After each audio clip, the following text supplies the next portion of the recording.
Now, joining me in the studio is John Dennis, who is an adventurer who's worked tirelessly to raise awareness of mental health issues. Having struggled through depression and post-traumatic stress disorder, he continues to proactively talk about his own experiences to encourage others to open up. Well, John, thank you very much for coming in. So if you could just tell us a little bit about what happened to you. So it was May 2013, and I suffered a severe spell of depression and PTSD, and I had several weeks of not going outdoors, and then my wife decided that enough was enough, and she took me to the doctors and started my rehabilitation essentially. And through my darkest days I decided that I needed to do something to help people, because I was being so well looked after by the NHS and the system that I was put into. So as a result, I come up with the Dare to Express campaign, and we're now using that to raise awareness for mental health, and I've formed a charity off the back of it, and the charity is now helping people that suffer from depression. And do you have any idea kind of what triggered it, or what? Yes, it comes directly from my father's suicide when I was 17. Unresolved issues that I didn't deal with at the time have just come back to haunt me essentially. So it's been a long process of getting myself back on track. It seems like it's almost kind of quite sudden and sort of maybe took you by surprise. Yeah, a little bit. I think we now know that I've had spells of depression throughout my life, but they were sort of quite small and I could deal with them, and I dealt with them in different ways, but this one was particularly large and it did really jump up and give us all a big fright. I think one of the things that I notice sitting here is that often men don't like talking about mental health in quite the same way that women will feel more comfortable opening up about it.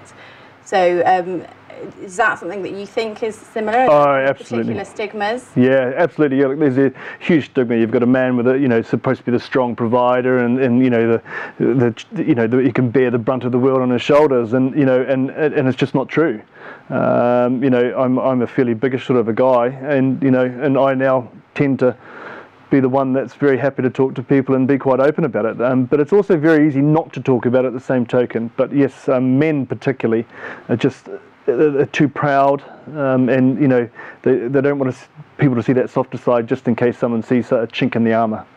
And if there was kind of a man watching who thinks, oh my God, I think I might be going through something like this, I don't know who to talk to, what to do, what to even say, where to begin, what would you say to them? I mean, the first thing to do is to find someone that you can have a good conversation with. If you don't have anyone immediately that you can talk to, go to your doctor, and a good doctor will point you in the direction.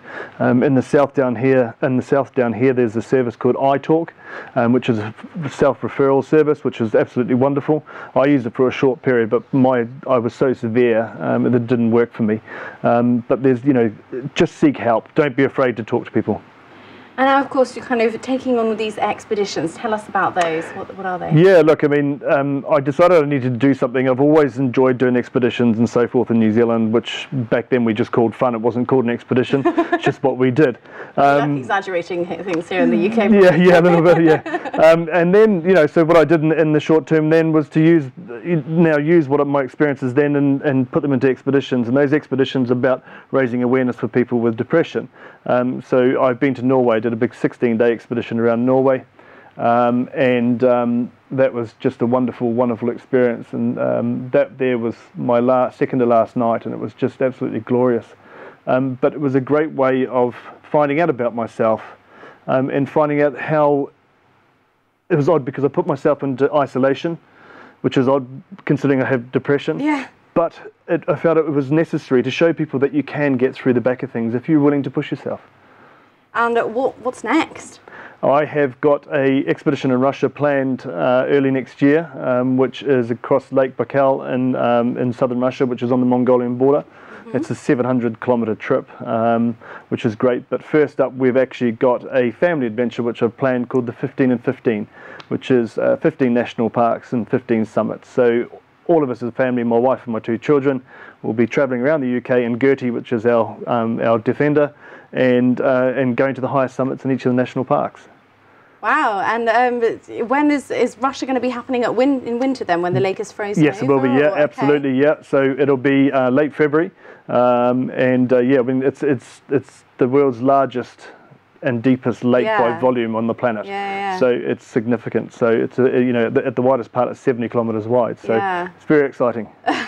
It'll be very cold as well, I imagine. Yeah, it will be. Yeah, look, I mean, you know, it'll get down to -40s and down to -50 as well. So, yeah, it should be quite sharp. Well, I wish you the best of luck with that, rather you much. than me, having experienced Russian winter. Not sure I want to go there straight away again, but good luck, John. Thank you very Thanks for much. coming in. Thank you.